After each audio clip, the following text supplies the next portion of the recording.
vamos dar prosseguimento ao nosso culto. Vamos nos colocar em pé. E eu vou estar fazendo uma leitura que se encontra no HCC, do número 24, e logo após estaremos entoando os nossos hinos. Fala-nos assim: nós bendiremos ao Senhor. Não a nós, Senhor, não a nós, mas ao teu nome da glória, por amor da tua benignidade e da tua verdade. Porque perguntariam as nações: onde está o seu Deus? Mas o nosso Deus está nos céus, Ele faz tudo o que lhe apraz. O Senhor tem se lembrado de nós. Abençoará os que temem ao Senhor, tanto pequenos como grandes. Os céus são os céus do Senhor, mas a terra deu-a Ele aos filhos dos homens. Os mortos não louvam ao Senhor, nem os que descem ao silêncio. Nós, porém, bendiremos ao Senhor, desde agora e para sempre. Louvai ao Senhor. O hino que nós iremos entoar é o 168 do HCC, e que você tem atrás do seu boletim, número 168 do HCC.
A mensagem do céu.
Amados irmãos, nós estamos chegando da Congregação Batista na Grava do Pêssego, estivemos lá acompanhando os trabalhos. Eu quero agradecer a companhia do Haroldo Júnior, do irmão Marcelo, do irmão Antônio Hernandes, que foram comigo estar lá com os irmãos nesse fim de tarde. Nós queremos comunicar que a irmã Edni foi internada hoje às 14 horas. A cirurgia está marcada para amanhã, às 11 horas da manhã. Em consequência disso, nós estaremos aqui reunidos em oração às 11 horas da manhã. Os irmãos que puderem, estejam aqui na igreja às 11 horas da manhã. Na medida que ela estiver entrando na sala cirúrgica, nós estaremos aqui na igreja, de joelhos, intercedendo ao Senhor da graça, para que tudo possa estar correndo bem com a nossa irmã, serva de Deus. Nós estaremos ligados, espiritualmente ligados, nesse momento que ela estiver dando entrada na sala de cirurgia. Tá bom? Então amanhã, 11 horas da manhã, estaremos aqui reunidos, no exato momento que a irmã Edni estiver na sala cirúrgica. Nós estamos iniciando esse período de louvor. O primeiro evento que nós vamos estar cantando essa noite, é bom estarmos aqui louvando a Deus e que isso esteja realmente em nossos corações hoje, que nós possamos estar cantando alegres realmente por estarmos aqui reunidos como uma família e louvando ao nosso Deus.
Chama a razão de viver.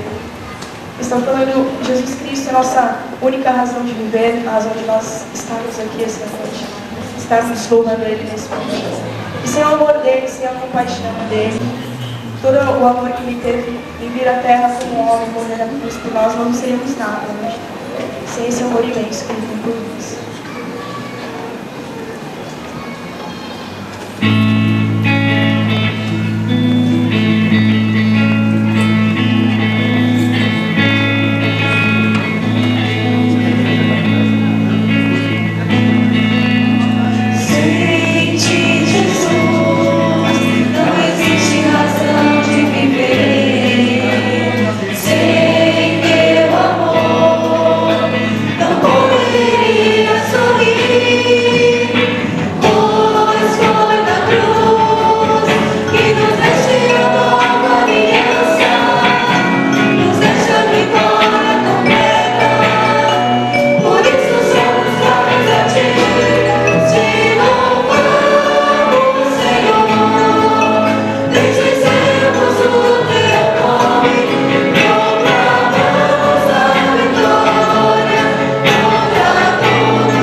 se chama Plano Melhor.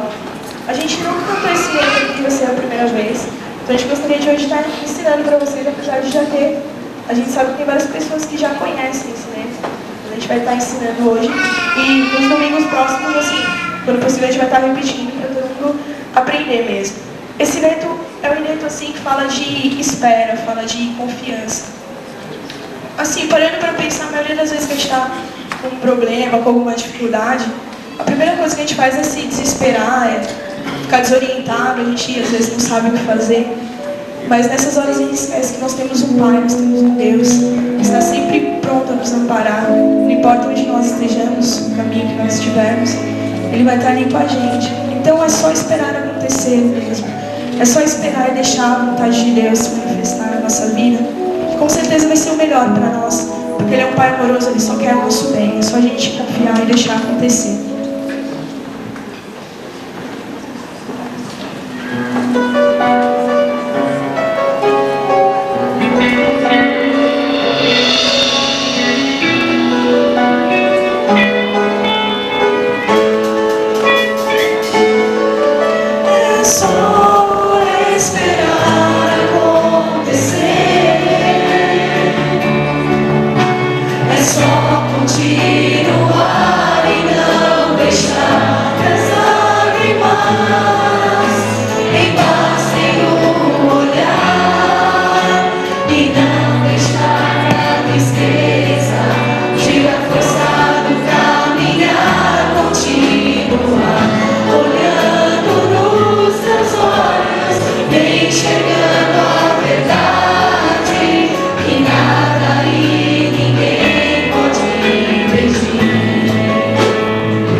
O André, que é o filho do Silvio Moreira da Sula. Tudo bem com a mamãe? Tudo bem com o bebê? Esperamos em breve conhecer essa carinha nova também do André. que chegou na sexta-feira à noite. Eu não pude ver ainda, ainda a gripe insiste em me acompanhar, não posso visitar bebê.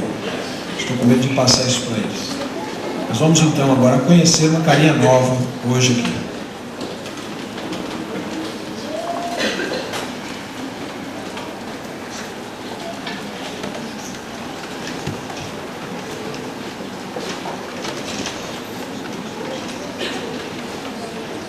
Queridos irmãos, boa noite. E aos visitantes também, boa noite. Olha, cá para nós, eu estou muito feliz, sabe, uma emoção muito grande a gente vir aqui para apresentar esse bebezinho, porque a família dele, todo mundo acho que não sabe, mas ela faz parte da nossa igreja. Em primeiro lugar, eu quero dar graças a Deus pelo restabelecimento do pastor. Nós estamos muito felizes, viu, pastor? O senhor está aqui conosco.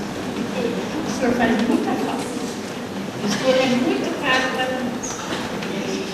Então, eu quero ler uma pequena mensagem para o nosso querido Nenê, que a gente ama tanto os pais como os avós, né? Então, diz aqui o seguinte: com toda certeza, hoje é um dia especial na vida dos pais de João Pedro. Já no passado, o amor dos pais era muito forte entre os hebreus, a um ponto de o primogênito ser considerado consagrado a Deus. Todos nós sabemos também que toda paternidade é um reflexo da santidade de Deus. Desejamos que esta nova vida tenha como exemplo o carinho de nosso Deus e Pai, um Pai zeloso e protetor, e que este presente seja a maior e a melhor experiência de suas vidas.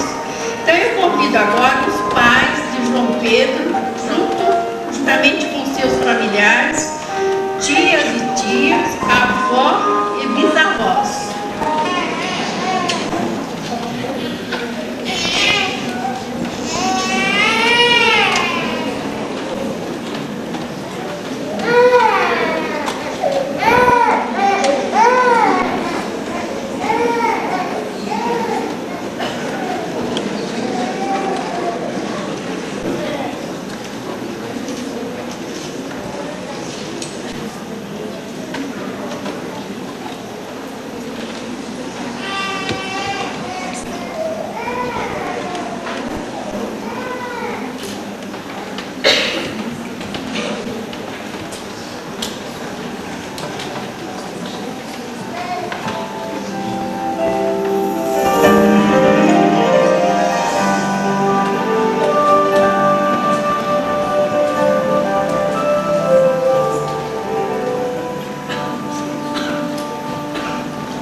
Quanta luz em meu andar,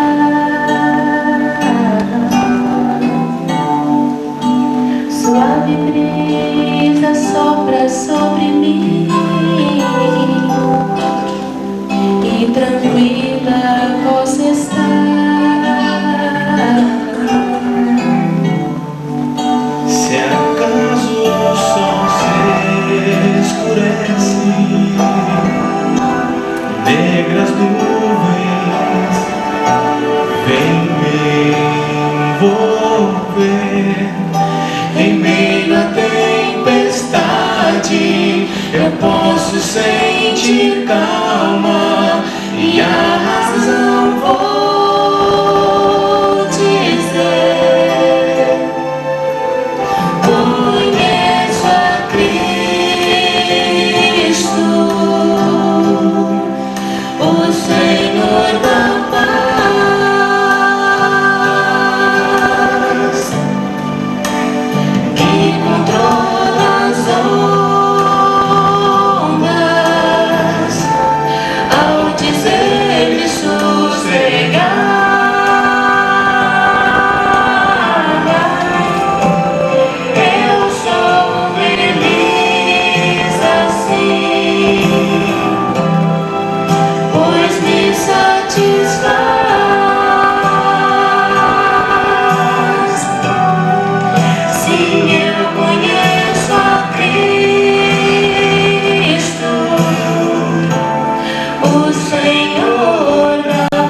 Queridos irmãos, Igreja de Jesus Cristo, que aqui se reúne, aqui está o varão, o João Pedro.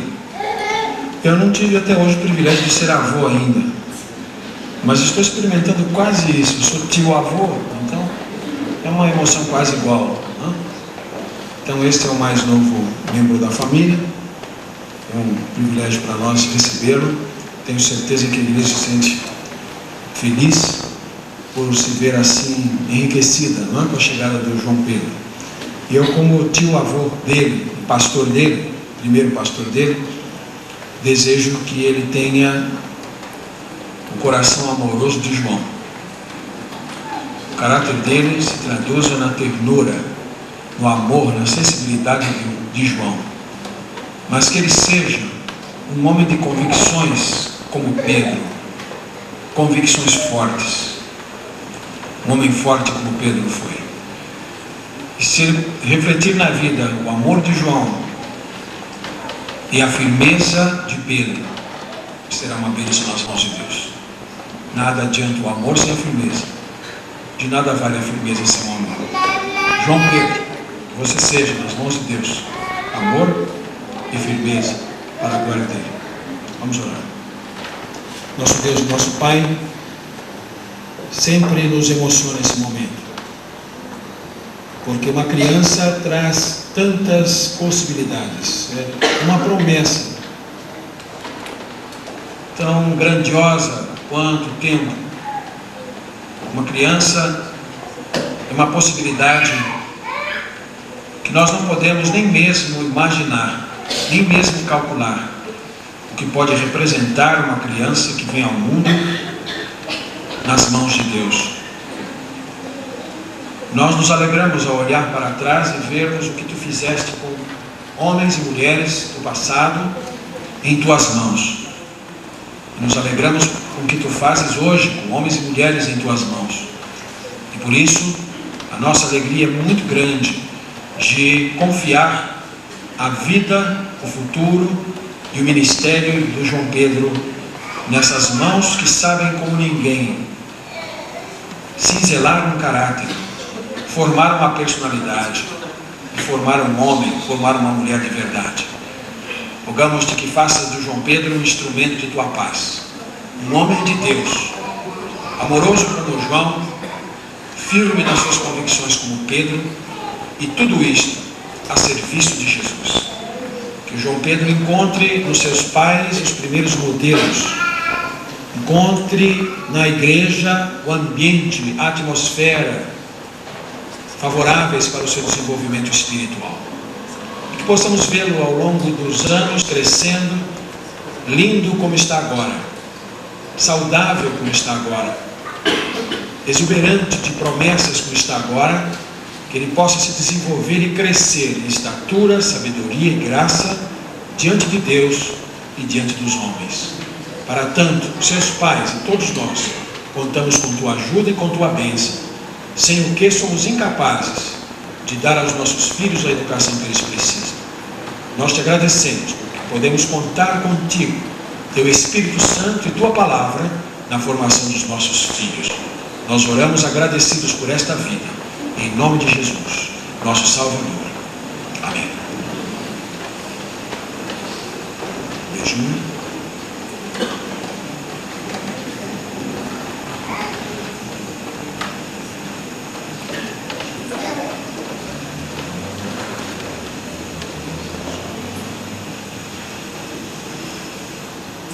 Muito bonzinho, né? Comportou-se bem, suou muito, acho que estava meio emocionado. Muito bem. Nós chamaremos agora um conjunto, um novo cântico para uma apresentação, louvor musical ao nosso Deus, enquanto eles se deslocam à classe de crianças de 3 a 7 anos. Crianças de 3 a 7 anos, há uma classe aqui à parte para elas. Se alguém tem uma criança nessa idade, pode conduzi-la à sala aqui ao lado.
concederemos neste momento a entrega solene dos dízimos e das ofertas especiais.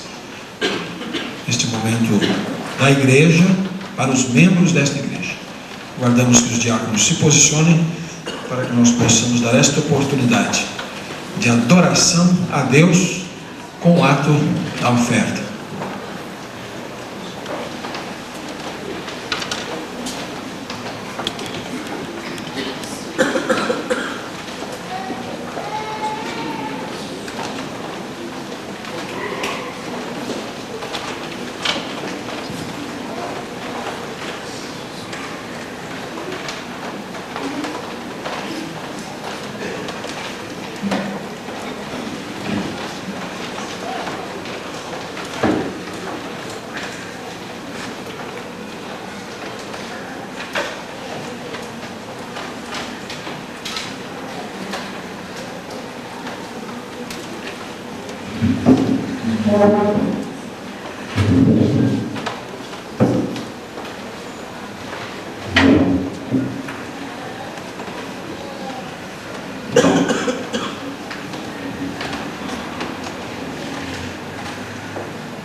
comigo, queridos irmãos, no livro de Ruth, capítulo 4, versículos 13, 14 até o 17. Livro de Ruth, capítulo 4, de 13 a 17.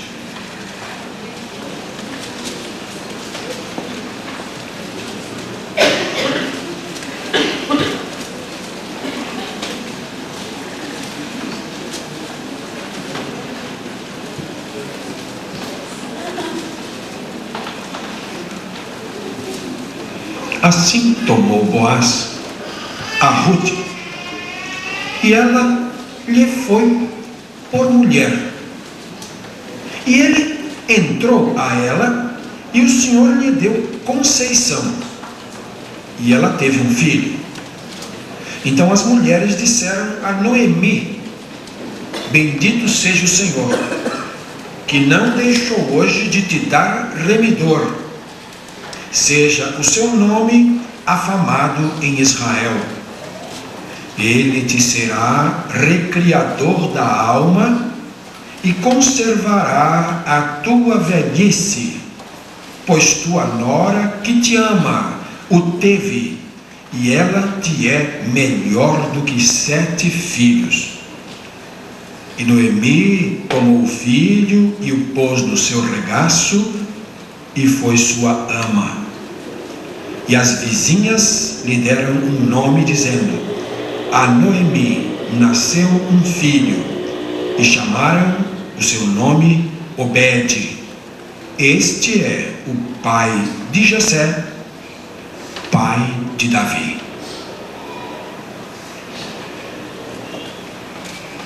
O livro de Ruth é um dos livros históricos do Velho Testamento. Ele retrata uma época de Israel que se denomina a época dos juízes, quando os juízes julgavam. Então isto aconteceu em algum momento depois de Josué, depois do ministério de Josué e o ministério de Samuel. Não se sabe exatamente, historicamente, a situação em detalhes, mas se sabe que ela aconteceu num desses momentos entre Josué, na conquista da terra, e mais tarde o grande profeta e estadista Samuel. Então, numa história que se desenrola no período dos juízes, um período muito convulsionado na vida do povo de Israel. Havia uma autoridade central, humanamente falando, eram tribos nômades ainda estavam numa vida não bem estabelecida dentro da terra, conquistada recentemente, e havia também muita instabilidade no aspecto espiritual. Cada um fazia mais ou menos aquilo que estava na sua própria cabeça. Uma situação de certa frouxidão no que diz respeito ao culto do Deus vivo. Mas mesmo em períodos como este, em períodos de indefinição religiosa no caráter geral, não é? Um período de transição, um período de grande confusão de ideias, muitas influências de fora, muitas vicissitudes, como catástrofes naturais, como uma fome tremenda que houve na terra. Mesmo num ambiente como este, se desenvolve um drama maravilhoso. Nós encontramos pessoas simples como nós, mas que com uma fé muito simples no Deus vivo, essas pessoas se viram agraciadas por experiências dignas de serem contadas para gerações posteriores. Se nós fôssemos dar um título para as meditações, ou para a meditação que faremos nesta noite, nós chamaríamos de Ruth, a Cinderela de Deus. Porque é uma história bíblica que compartilha muito com os contos românticos da Europa, da cultura europeia. A Cinderela que a fada madrinha transformou dela numa princesa, deu uma carruagem de uma abóbora e fez dos ratinhos cavalos de raça. E ela foi para o baile. E não é preciso dizer que o príncipe se apaixonou por ela, embora ela fosse órfã, fosse pobre e cuidasse lá da limpeza da casa da madrasta.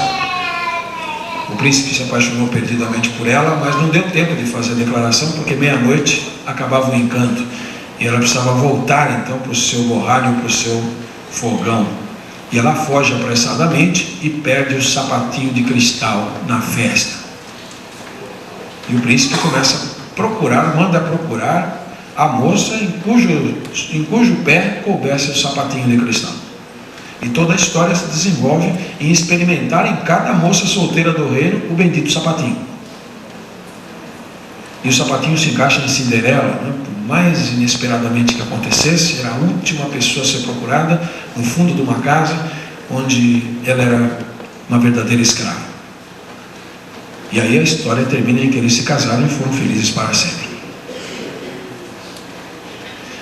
Bem, nós temos aqui na Bíblia uma verdadeira Cinderela, mas uma Cinderela de Deus. Essa não vem de um conto de fadas, esta vem da revelação bíblica.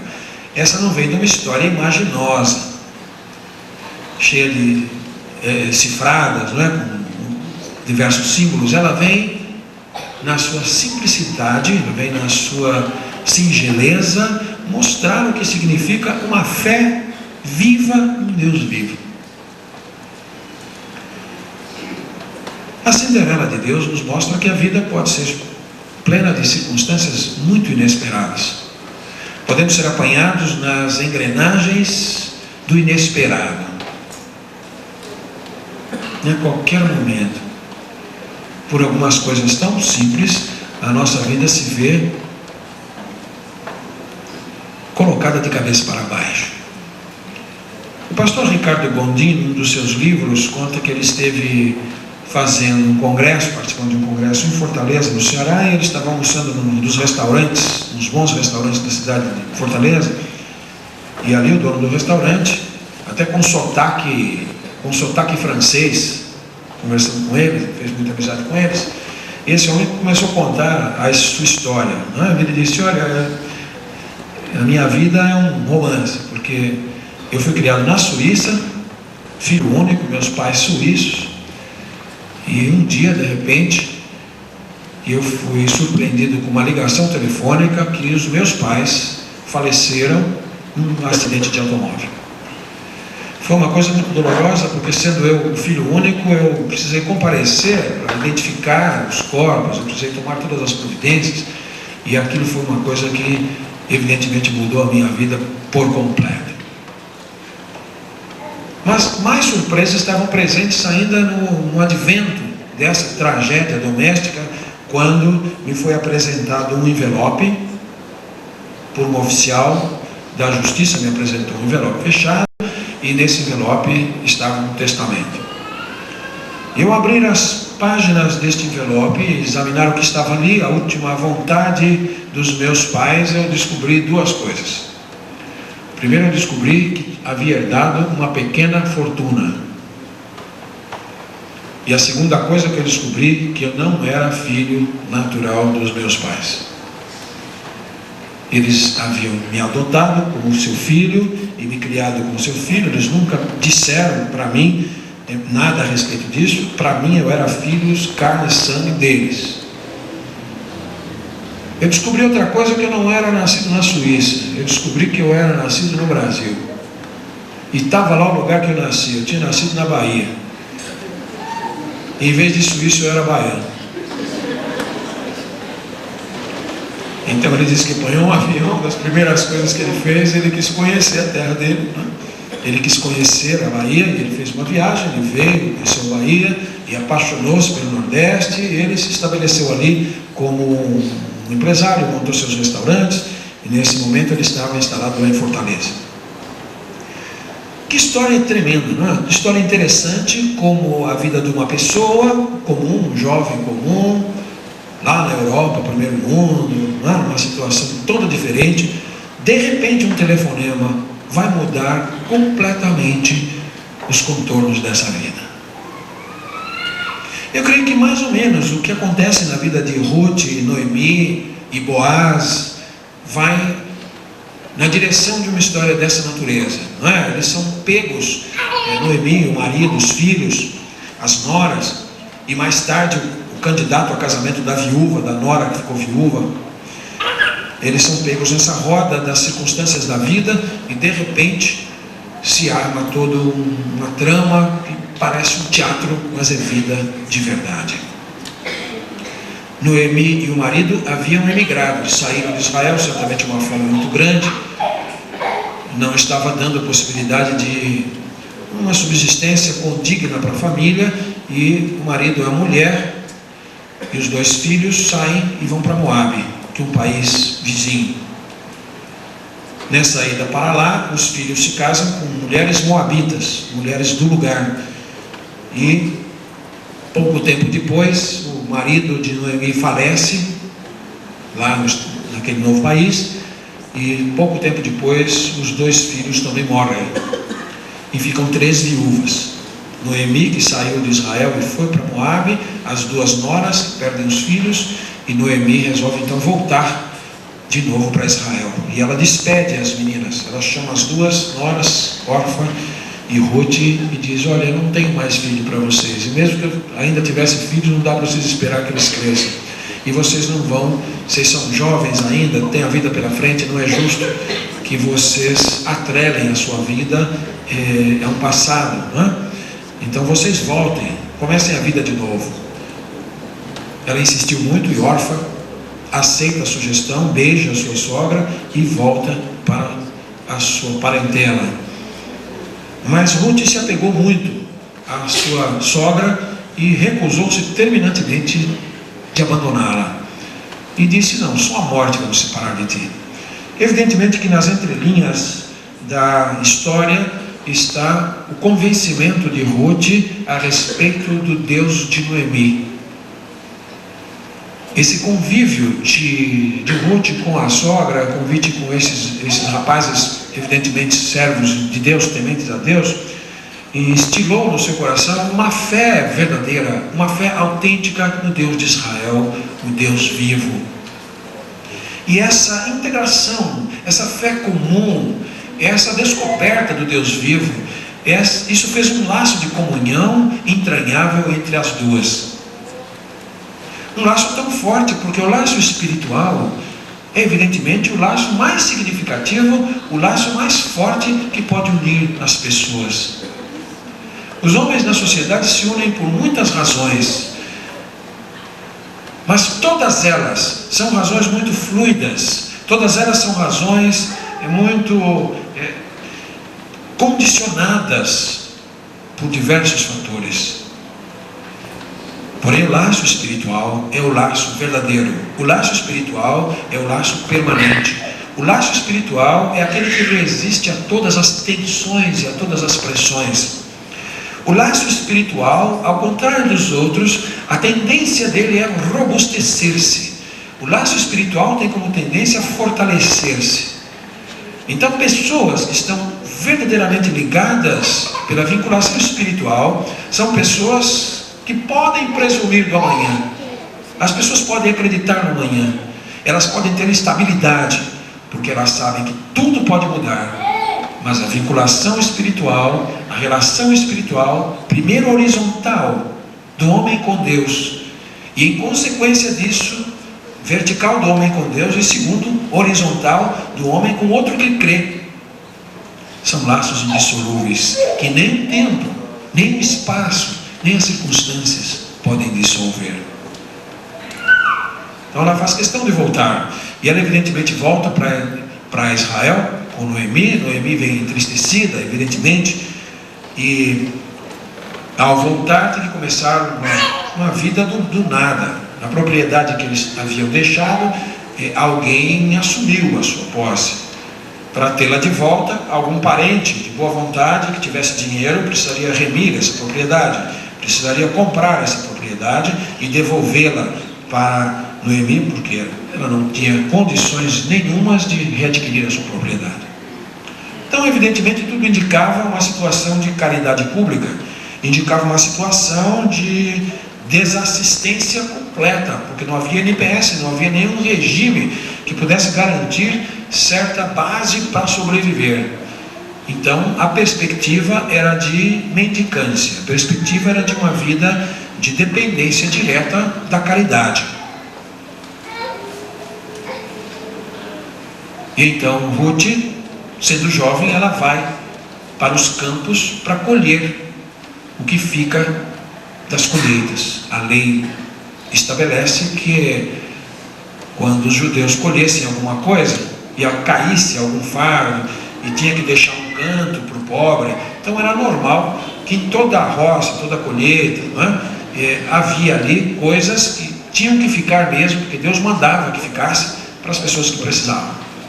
Então, em cima desse costume, Ruth vai a cada dia para procurar rabiscar alguma coisa ali para sobreviver com sua sogra, que ela amava muito.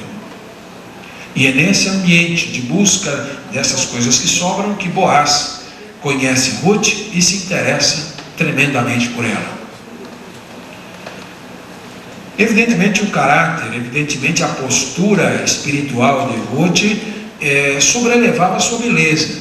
Evidentemente era uma mulher bonita, mas evidentemente Boaz, sendo o homem que ele era e da posição que ele é, ele teria certamente muitas candidatas lindíssimas a estarem ao seu lado.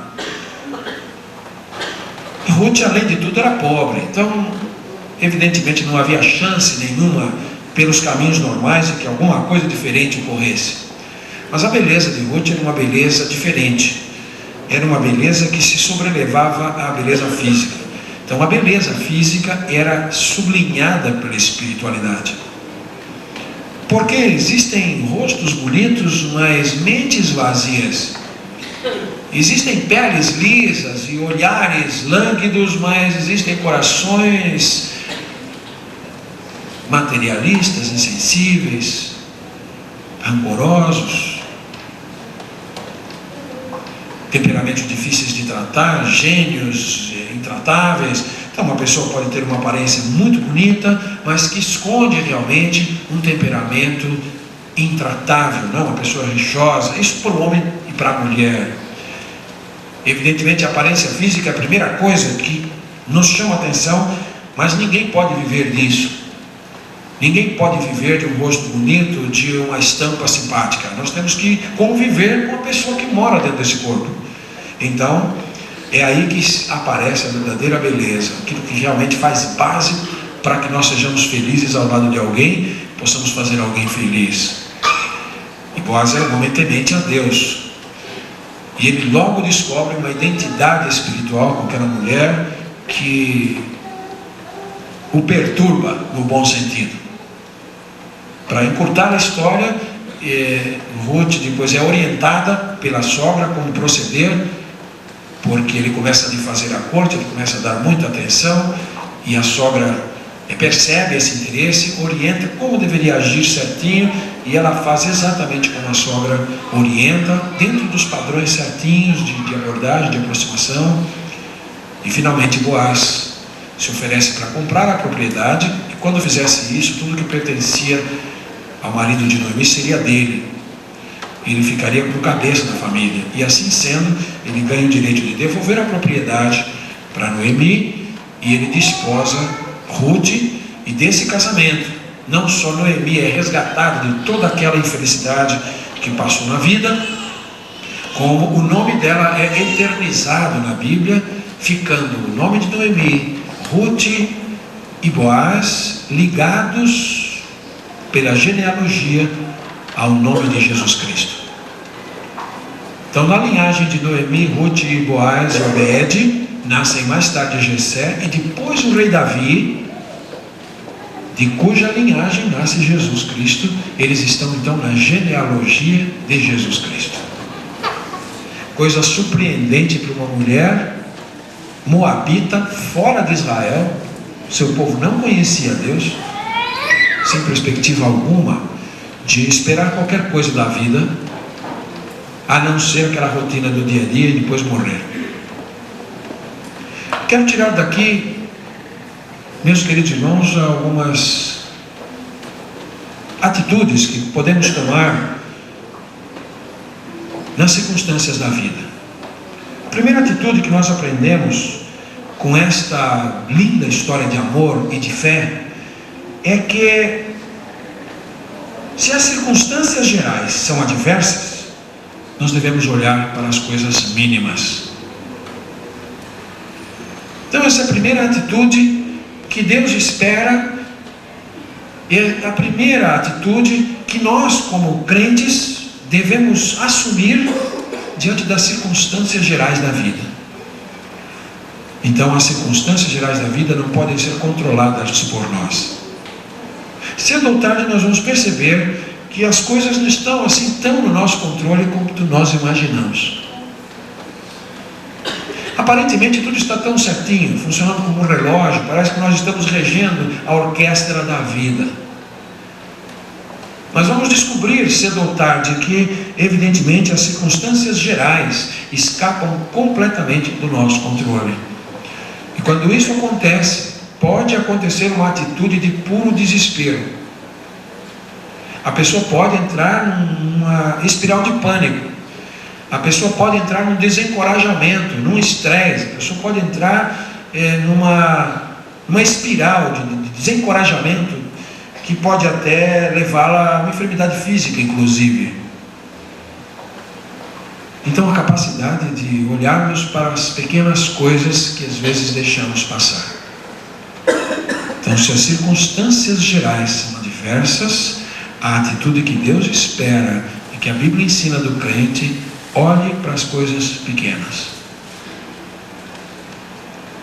Nós pensamos nessas mulheres viúvas, os maridos morreram, ela já saiu do seu país por causa de uma questão de uma fome imensa, agora ela vai voltar de novo, não está sozinha, está com uma nora que também ficou viúva, e a propriedade dela não tem mais na sua terra. Tinha tudo realmente para entrar num desespero e num pânico total. Mas havia uma coisa no coração dessas mulheres: elas souberam olhar para as coisas mínimas. Especialmente Ruth pôde olhar para aquela serva de Deus, pôde olhar para aquela raiz de esperança, pôde olhar para aquela fé que ela herdou. Parece uma coisa tão pequenina para nós, mas na verdade, no reino de Deus existem muitos paradoxos, e esse é um deles. As coisas que nós consideramos muito grandes, Deus as considera pequenas. E certas coisas que nós consideramos pequenas, Deus considera muito grandes. Então, se você for alcançado, quando for alcançado, e se for alcançado pela adversidade, as circunstâncias parecem esmagadoras, não é? Você está desempregado, ou não está dando certo o seu orçamento, ou você não foi bem no seu vestibular, ou você não conseguiu o curso que você queria, ou não está tendo resposta à pessoa que você está sinalizando com tanto amor. Você pode pensar que está sendo um derrotado. Então reverta a situação e tome uma atitude de olhar as pequenas coisas, aparentemente pequenas. Pare de olhar para o macrocosmos, para as coisas grandes, e comece a olhar para o microcosmos, para as coisas pequenas. Diante das ansiedades da vida, das preocupações e das frustrações da vida, Jesus chamou os discípulos e disse: olhem os lírios do campo. Que coisa incrível, não? Elas estão preocupadas com onde vai morar, o que vai vestir, o que vai comer. Parem de pensar nisso. Olha o lírio do campo. Vocês já viram alguém vestido mais bonito do que um lírio? Deus veste a erva. Está aí hoje, amanhã vocês voltam, já murchou. Se Deus veste essa erva que está aí hoje e amanhã murcha, quanto mais vocês. Olhem as aves dos céus. O que elas estão fazendo, hein? Cantando. Que nem vocês. Não tem garantia nenhuma que vão almoçar. Já começa o dia cantando. Não tem garantia nenhuma que vão almoçar aquele dia. Não tem McDonald's, não tem restaurante, quentinha, almoço da cantina. Não tem nada disso. No entanto, amanhecem cantando. Jesus falou: olha como Deus cuida desses passarinhos, vai cuidar também de vocês. Então a primeira atitude é esta: vamos parar de olhar para as coisas que aparentemente grandes demais, estão fora do nosso controle, podem levar-nos ao desespero, e nesse momento olhar para as coisas tão pequeninas, mas que tão grandes lições ensinam. A segunda atitude é: se as coisas e as circunstâncias gerais são adversas e vão mal, pense nas possibilidades do amor.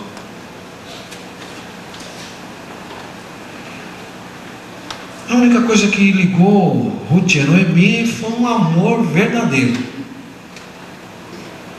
um amor proverbial. Nos casamentos nós vemos, né? Onde tu fores eu irei, onde pousares pousarei eu, onde passares a noite passo também, onde você morrer também morro, onde te enterrar me enterra também, né? Porque nada que não seja a morte vai me separar de ti.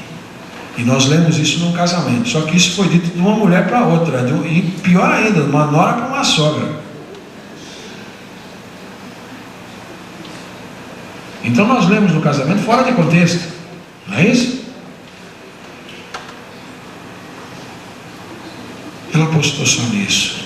Amava aquela pessoa com um amor leal, verdadeiro, autêntico, divino. Um amor milagre, um amor sobrenatural, um amor que ela jamais havia conhecido em Moabe. Não dá para amar assim sem Deus.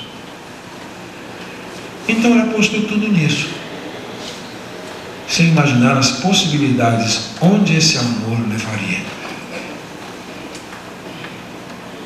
A última coisa que nós pensamos quando as coisas estão ruins é nas possibilidades do amor. O amor tem muitas possibilidades, em qualquer dimensão que nós o consideremos, a partir do amor de uma nora pela sogra. Não é?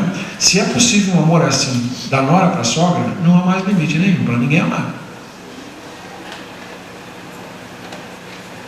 Então vamos apostar nas possibilidades do amor. A Bíblia é muito, não só incisiva, quanto ela é enfática em comandar o amor. Ela não sugere que nós sintamos amor, ela não simplesmente aconselha, não dá uma sugestão. Ela simplesmente diz: amai, é ordem e acabou.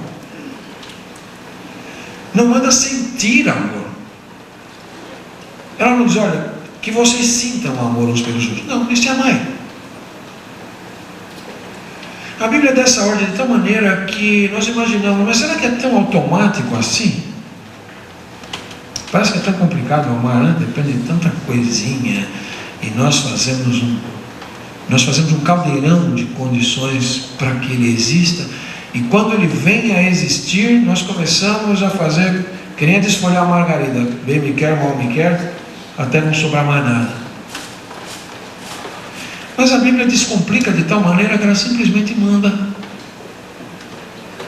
Aí eu descobri uma coisa: Paulo diz aos Romanos que o amor de Deus é derramado nos nossos corações pelo Espírito Santo. Agora eu entendo porque que a Bíblia pode me mandar amar. Agora eu entendo. Eu entendo porque que a Bíblia pode me mandar amar. Ela pode me mandar amar porque a fonte desse amor é livre, porque a fonte desse amor é gratuita, porque a fonte desse amor é imediata, porque a fonte desse amor é inesgotável. Toda vez que você voltar a essa fonte, lá estará a água jorrando para encher novamente a vasilha do seu coração. E nada se paga.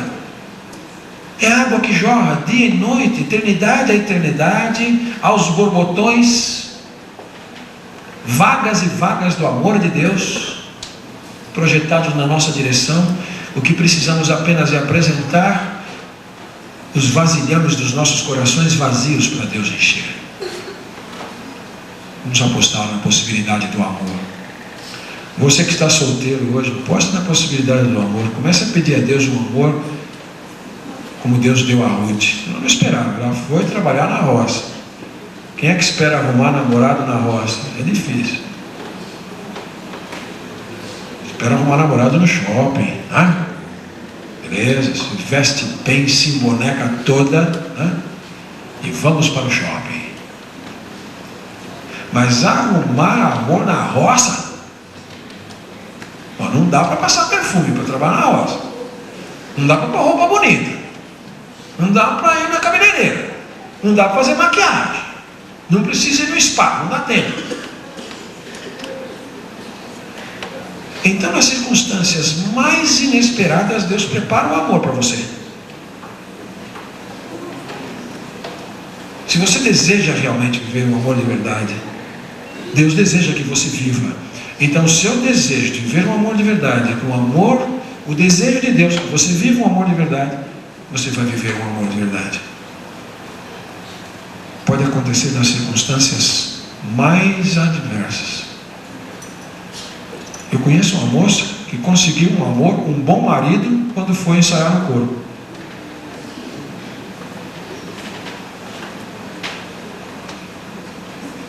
Coisa impressionante. Quem é que imagina que na hora de ensaiar no coro vai encontrar um grande amor? Ninguém imagina, mas acontece.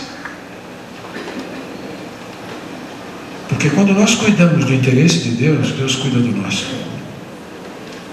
Se essa menina, em vez de ir para o coro, tivesse ido para o shopping, poderia até ter encontrado um cara interessante.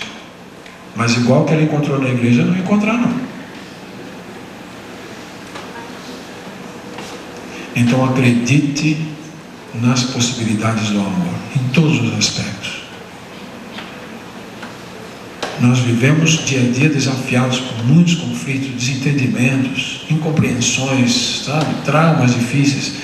Lidar com o ser humano é a coisa mais complicada do mundo. Mas é a coisa mais preciosa do mundo. E se nós não pedirmos a Deus que nos dê um amor de verdade, para nós apostarmos nele, evidentemente nós não vamos ser uma bênção para ninguém. Terceira e penúltima atitude seria uma atitude de confiança em que Deus nos pode fazer sobreviver nas circunstâncias, sim. Uma atitude de confiança que Deus vai fazer, você vai sobreviver às circunstâncias. E foi isso que aconteceu com Ruth. Ela se apegou de tal maneira nas promessas do Deus de Noemi, que ela disse: Deus vai me fazer sobreviver nas circunstâncias, eu não vou precisar voltar para a minha família. Eles não conhecem a Deus, eu não vou poder servi-lo como devo.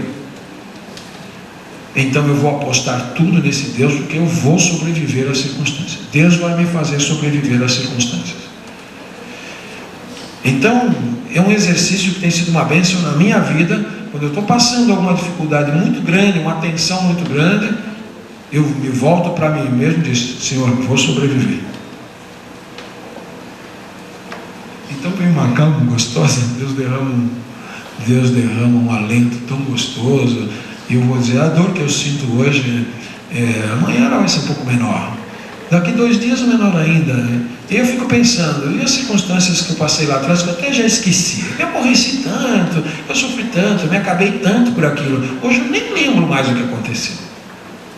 Para que dar tanta importância a esse detalhe? Vou sobreviver.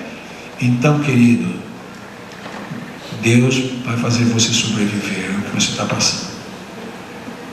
Essa é uma atitude de confiança que não só Deus nos chama para ter nele, como tem um resultado prático imediato na nossa maneira de ver a vida.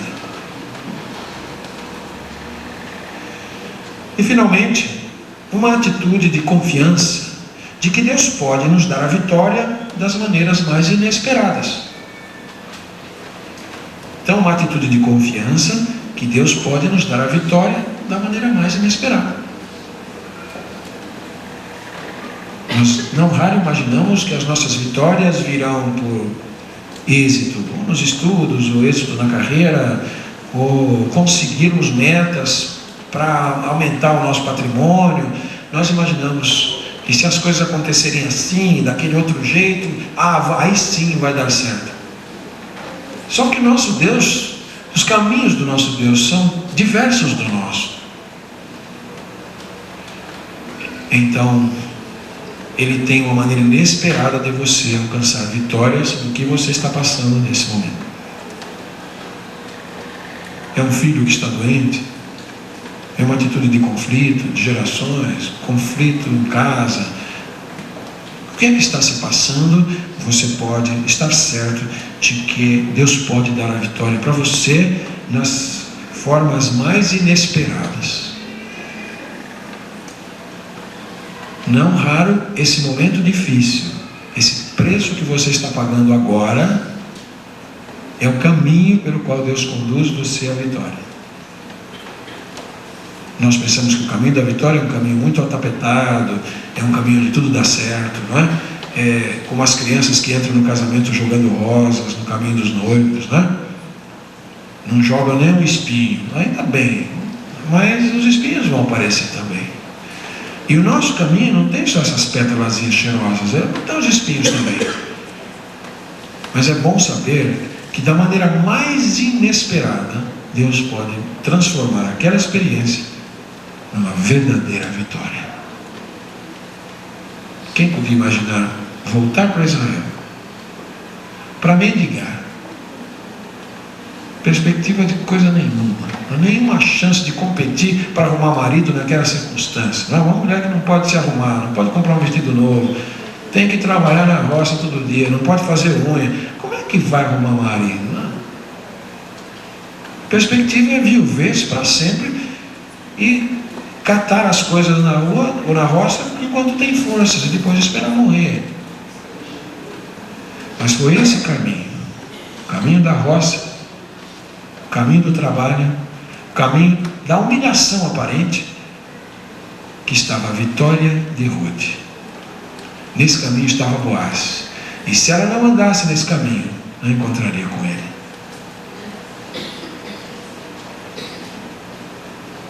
Cinderela de Deus. Cinderela de Deus. Isso pode ser uma realidade na vida de cada mulher. E se nós pudéssemos transformar essa história na história de um homem, o Cinderela de Deus que perdeu o sapatinho, mesma coisa, o princípio é o mesmo. Vamos aprender com Ruth. O seu nome significa amizade em hebraico. E amizade é uma palavra que começa com amor. A mesma raiz. É uma palavra derivada da palavra amor, a palavra primitiva. Que o Senhor abençoe seu povo, abençoe a nós hoje. Circunstâncias são muito diferentes daqueles dias. Nós vivemos momentos que não guardam nenhum paralelo, nem cultural, nem econômico, nem político, nem religioso. Mas os princípios espirituais que governam a experiência gloriosa de Ruth, esses princípios espirituais são imutáveis e estão à sua disposição, funcionando tão bem hoje como funcionou lá no tempo dos juízes. Que Deus nos abençoe. Vamos ouvir o coro.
Agora, Senhor, que a graça salvadora de Jesus Cristo, teu Filho amado, que o amor insondável de Deus, nosso eterno Pai, e que as sublimes consolações do Espírito Santo estejam com teu povo reunido neste lugar, assim como em toda a face da terra, desde agora e para sempre. Amém.